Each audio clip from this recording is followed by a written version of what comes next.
Many people are afraid of heights, and for good reason. A fall from up high can result in life-altering injuries, even be fatal. That's why most workers prefer to do their jobs with their feet firmly planted on the ground. But sometimes you need to do work that requires you to be lifted up. That's where bucket trucks can come in.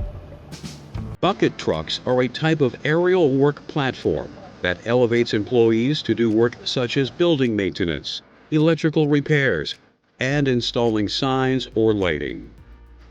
But as helpful as bucket trucks can be with these types of tasks, they can also be very dangerous if workers don't understand the hazards they can encounter while working with this type of equipment. In this program, we'll walk you through how a bucket truck operates and the safe work practices that you can use to protect yourself and others when you're operating or working around one.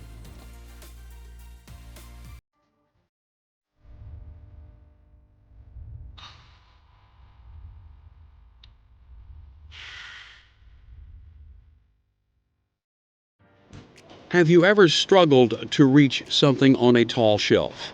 You stand on your tiptoes, stretch your arms up, and you still can't get to it. In this case, all you may need is a step stool. But when it comes to jobs that require you to work several feet off the ground, you need a bucket truck. A bucket truck is essentially a utility truck equipped with a boom with a bucket at the end of it, helping you reach areas that you otherwise couldn't get to because of their height. There are two main types of bucket trucks: articulating and telescopic. Articulating bucket trucks have booms that can bend and pivot, allowing them to move up, over, and around obstacles. Telescopic models have straight booms that can only extend outward and upward. They both have their advantages. For example, articulating bucket trucks offer more maneuverability than telescopic booms. Some articulating bucket trucks also have over-center booms, so unlike other types of lifts, the boom can extend beyond the center of the truck's gravity. This makes them ideal for working in tight or complex spaces. But telescopic bucket trucks often have higher weight capacities and a greater horizontal reach. Regardless of whether you're using a telescopic or articulating model, when you're going to be working around power lines or other electrical cabling, you'll need an insulated bucket truck. On these bucket trucks, the boom and bucket are made primarily of dielectric fiberglass to prevent electrical currents from flowing through them. Ultimately, the type of bucket truck that you should use depends on the work you'll be doing. While bucket trucks were originally built for use in agriculture, they are now used widely in a variety of jobs, including electrical and utility work, signage and lighting installation, construction and building maintenance, and emergency services such as firefighting.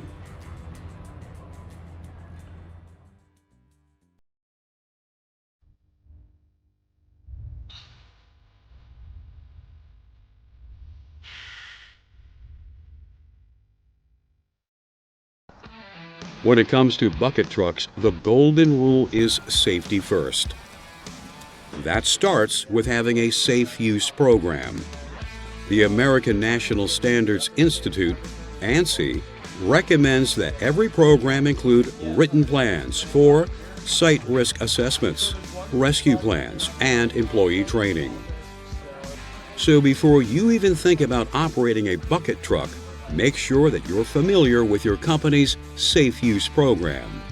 If you have any questions about it, don't stay quiet. Ask your supervisor. The next thing you need to do is read your bucket truck's operator's manual. This is where you'll find the manufacturer's recommendations for operating it safely, as well as the equipment's limitations. Once you're mentally ready, it's time to start your pre-trip inspection. Start with a general walk-around. Open the hood and check out the engine. Look for any wear on the belts, low fluid levels, and any leaks or obvious damage. If everything looks good, shut the hood and take a look at the tires. Make sure their tread is in good condition and that there isn't any debris lodged in them. Next, inspect the bucket and boom. They should both be cleaned regularly since oil and grease buildup can lead to falls or even fires. Look for any visible damage or loose components as well. If everything appears to be in working order, test the controls to confirm they're functioning properly. This includes headlights, the master switch, which can be used for an emergency shutdown, the power takeoff PTO switch, which allows the truck's engine to power the hydraulic system, outrigger releases, and the upper bucket controls. Once your equipment is good to go, it's time to turn your attention to the environment you'll be operating it in. Start by checking the ground where the truck will be set up. A simple rule of thumb: if you can dig your heel into the ground, it probably isn't a stable enough base for your truck. You'll also want to look around and identify any obstructions on the ground or in the air that could get in your way during the job. When you find a stable and safe site for your truck, you should put up cones and signs to warn anyone nearby to stay back. This is especially important if you're working on a road or highway. When your pre-trip inspection is complete, it's time to move on to preparing yourself. Personal protective equipment is essential if you're going to be working in the bucket. At a minimum, you need to wear a harness, a high-visibility vest, and a hard hat or helmet. You might also need to wear additional PPE, depending on the job you're doing. If you're going to be working near power lines or other electrically charged equipment, there are some additional precautions you need to take before you operate a bucket truck. Whenever possible, you or your supervisor should contact utility companies to have any nearby power lines de-energized before you begin your work. If that isn't doable, or you're working around other live electrical sources, make sure the bucket you're using is insulated. You should wear insulated PPE in these situations as well. If there are any parts of the bucket or boom that are not insulated, you must maintain the minimum approach distance from any live parts. You'll find this distance on the label of the equipment you're working on.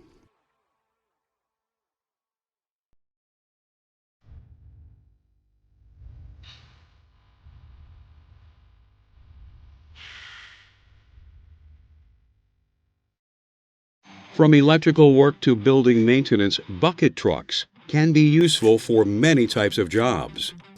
But in order to get them done safely, there are a few key things to keep in mind. The truck itself operates a lot like any other truck, but it has some lower controls located in the cab that you need to know about. To the right of the steering wheel, you'll find switches for activating the PTO, power takeoff, which powers the hydraulic system. Nearby, there's also a brake and a set of override controls that can be used in case of an emergency. The last of the lower controls extend the outriggers, which help to keep the truck stable and should always be deployed before using the bucket. The bucket has its own set of upper controls. There's a joystick that moves it up, down, left, right, inward, and outward. There is also an emergency stop mechanism. Before you use any upper controls, you need to sit in the cab and push the emergency brake down. Many trucks won't let you switch on the PTO until the brake is engaged. Then head to the outside of the truck to extend the outriggers using the external levers. This will stabilize the truck before you raise the bucket. If you're going up in the bucket yourself, you should put on a harness, a hard hat or helmet, and work boots. Hook your harness up to the safety line at the top of the truck. Don't skip this step. It could save your life in an emergency. You can then use the bucket controls to lift the boom upward and position it where you need it to be for your job. Ideally, your work will then go smoothly, but that isn't always the case. Accidents do happen. The most common bucket truck incidents are falls, rollovers, and electrocution. The good news, with proper precautions, many of these accidents are preventable. For starters, always have both feet planted on the floor of the bucket when you're elevated. Never sit, lean over, or climb on the edge. When you're positioning the bucket, make smooth, gradual movements. Avoid any abrupt starts or stops. And unless there's an emergency, no one should be using the lower level controls to move the bucket when someone is in it. The truck itself should also never be in motion when the bucket is elevated, especially if there are people in the bucket. Otherwise, you could lose your balance or collide with an overhead obstruction. But even when the truck is stationary, you can hit objects if you're not paying attention to where your bucket is going. So track your path carefully whenever you're adjusting your position. Falling isn't the only hazard you need to worry about. Rollovers can happen too, especially if the bucket is overloaded. That's why it's crucial to know the weight capacity of the bucket. It's listed in the operator's manual. Remember to account for yourself, tools, and anything else that you're bringing into the bucket so you don't exceed its limits. Falling and rollover accidents are dangerous because of the injuries you can suffer when you hit the ground. But electrocution can happen when you're still up in the air.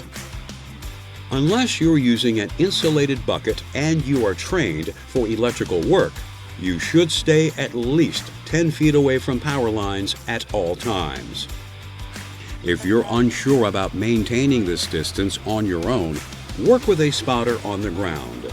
They can let you know if you're moving too close to the danger zone. Once the job is complete and it's time to come down, lower the bucket slowly and steadily. Don't try to exit the bucket until the boom has come to a complete stop.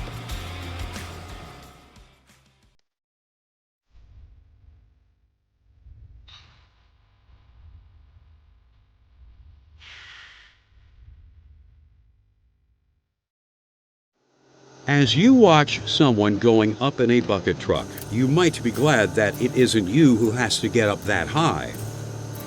But just because you're working on the ground doesn't mean you don't need to take precautions when you're around bucket trucks. It still requires awareness and caution. For starters, every ground worker should be familiar with the bucket truck's lower controls. You typically won't use them while the bucket is raised, but knowing how they work could be crucial in an emergency. However, unless there is an incident, you shouldn't touch the truck at all when the bucket is elevated. In fact, you should stay as far away from the aerial work area as possible. There should be safety cones or warning tape around the bucket truck's work area so you can tell exactly how far you should stay away from it. If you do have to enter the work area, make sure you're wearing the proper personal protective equipment, a high visibility vest, steel-toed boots, and a hard hat or helmet at a minimum. If the truck is moving, stay out of its blind spots. Even though pedestrians have the right of way, you should proceed with caution.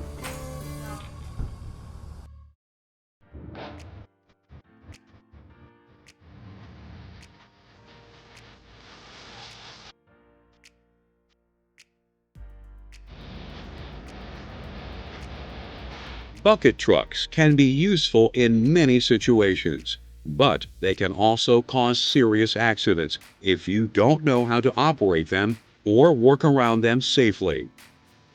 Let's review. A bucket truck is a piece of equipment that elevates workers on an aerial platform to do work like building maintenance, electrical repairs, and signage and lighting installation. There are two types of bucket trucks: articulating, which can rotate around obstacles, and telescopic, which can only move straight up and out. Any company that uses bucket trucks should have a written safe use program that covers site risk assessments, rescue plans, and employee training. Before you operate a bucket truck, you need to complete a pre-trip inspection of both the equipment and the environment that you'll be working in. The lower controls of a bucket truck activate the hydraulic system, extend the outriggers, and have an emergency brake. The upper controls include a joystick for maneuvering the bucket and an emergency stop button. The most common bucket truck incidents are falls, rollovers, and electrocution. Using safe work practices can help you avoid these hazards. All ground personnel should maintain a safe distance from bucket trucks and wear personal protective equipment if they enter a truck's work zone. Now that you know how to operate and work around bucket trucks safely, you can take your productivity to new heights while protecting yourself and your coworkers every day.